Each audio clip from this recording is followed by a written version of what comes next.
We are in the 2021 Toyota RAV4 Prime, the plug-in hybrid. This is the SE, the base trim, but it has the sunroof package. Confusing, I know. Let's go for a drive.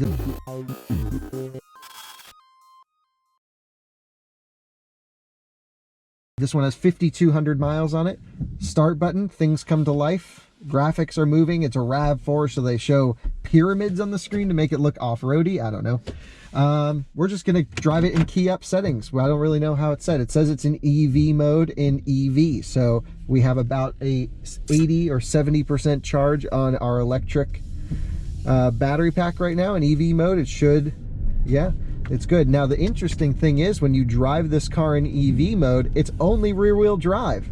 So you have a, I don't know, an 18 kilowatt hour battery pack that is charged from a J1772 3.3 kilowatt onboard charger. If you option the XSE, you can get a 6.6 kilowatt onboard charger, twice the charging speed at level 2. Basically goes from 16 to 32 amp charger. I would definitely try and get the fastest charger you can, because with a plug-in hybrid, you're always plugging it in to maximize your electric range. It's actually more annoying than an electric vehicle for me, because if I'm going to be driving electric, I always want to, you know, at least have that option, have the battery topped up.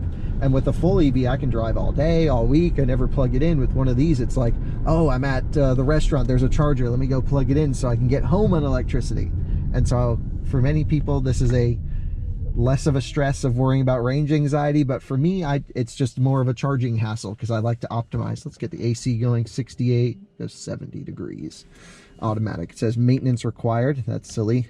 I guess all Toyotas like a 5,000 mile first maintenance. So we're in full EV mode. Let's just get into it.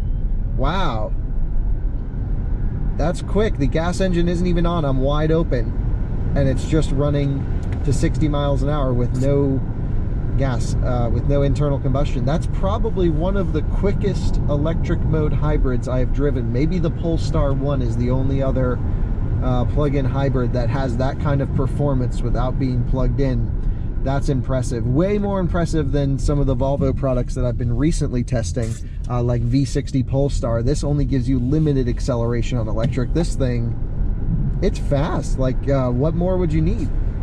I'm going to take it out of EV mode and put it into HV mode, which is hybrid vehicle mode, I guess. And we're going to go. I can see we have adaptive cruise control, lane keeping. It's just Toyota's level 1 driving assistant, so it'll kind of push you back in the lane and then, of course, keep you a distance to the car in front. So nice tech. Seating position is fantastic. Really lovely steering wheel feel to it. Great driving position, of course, as I already mentioned. Yeah, I would say all around this thing feels like a really solid place to be. It's very quiet in here. Controls have really nice weight to them. So yeah, this is the big headline for me about this car. Obviously, I love performance vehicles. This is the second fastest Toyota you can buy. The only Toyota slower than this car in terms of acceleration is the Toyota Supra. And so, I should say the only car faster than this one is the Toyota Supra. And this thing moves pretty good. So I'm going to turn left here and we'll put our foot into it. I'm going to select sport mode here. So now I've dialed in sport mode in hybrid vehicle setting. We got some cross traffic going on here. Now, if I had the Lexus and Toyota Safety System Plus A, it's all, you know, their driver assistance, it would actually let me know of cross traffic coming. This car doesn't seem to do that, right? Just tried it out there. Does not seem to do that. Let's pull out here and go for a quick rip-a-roo. So wide open. There we go. Spinning tires, but wow, look at this thing rocket off. Boom, 60, 70. And we're on public streets, so we'll cap it there at 80. But this thing really gets up and moves. It's not slow. That's the most amazing part about this car. The second big shock to me is this car doesn't drive like other Toyotas, and that's a good thing. I was just driving a Toyota Camry recently, and while it was very nice and comfortable and I really kind of liked it, this feels so much more substantial on the road than any other Toyota product, other than, of course, the Land Cruiser Heritage Edition, which we have also reviewed.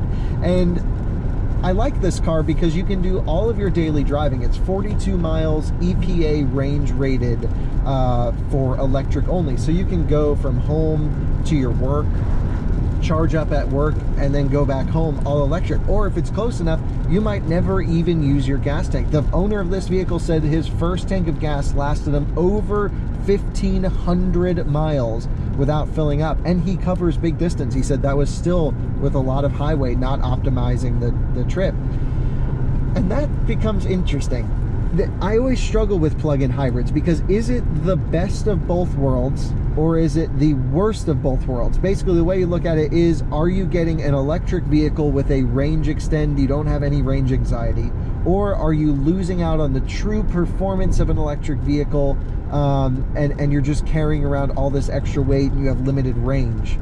And then from the gas side of things is, when you're running on internal combustion, and you don't charge up the battery, of course you're going to have higher consumption because you're hauling around more weight, more complexity. You know, is this worth it?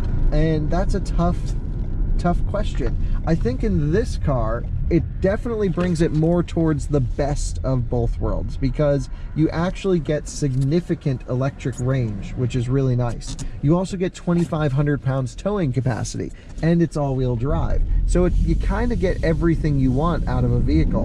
And that acceleration, look, we're spinning tires at 40 miles an hour. I mean, it's not slow.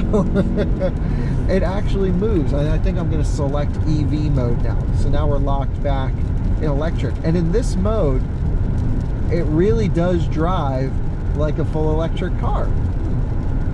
It's definitely one of the most refined plug-in hybrids I've driven, and I think I really like this particular one because you're not giving up on the compromise of acceleration or outright performance. It's a really comfortable car to drive. Now, the drivetrain works like this. You have your internal combustion engine on the front axle that is paired with an electric starter motor generator. It's a very small, 20 or 30 kilowatt, and that can provide a boost to quickly start up the internal combustion engine, as well as provide power for full throttle bursts.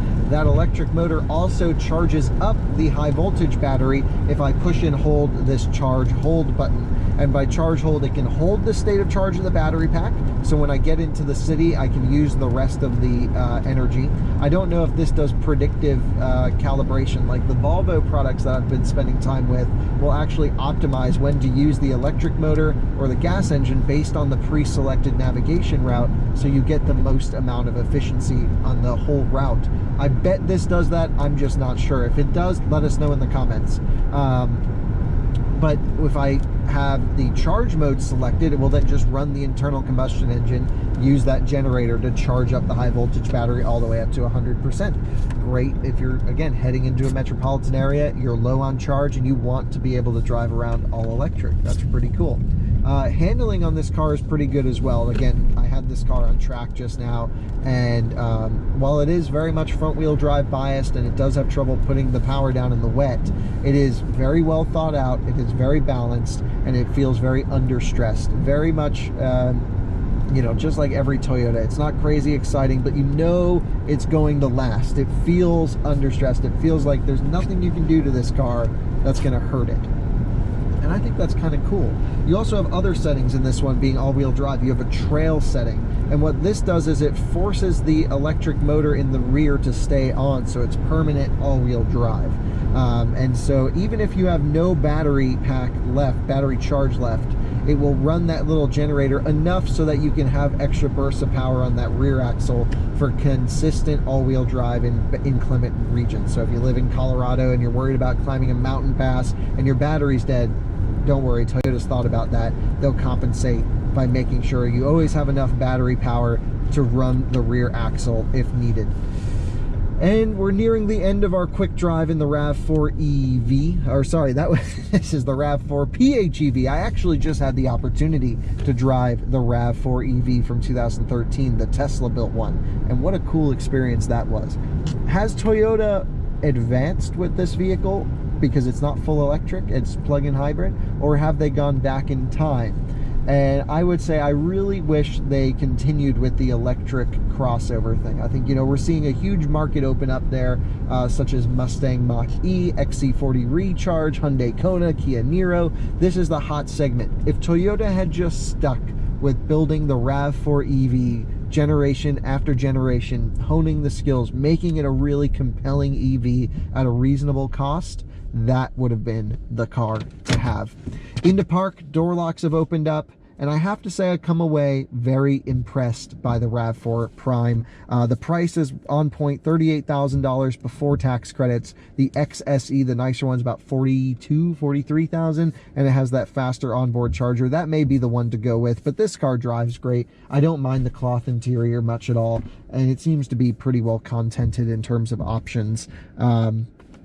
Really cool car, really like it, very impressed actually. Did not come into this thinking I'd like this car as much as I did, and it sort of blew me away. Nice job, Toyota, and we will see you on the next quick drive. If you like these, we'll continue doing 10-minute drives of everything we can get into. See you next time.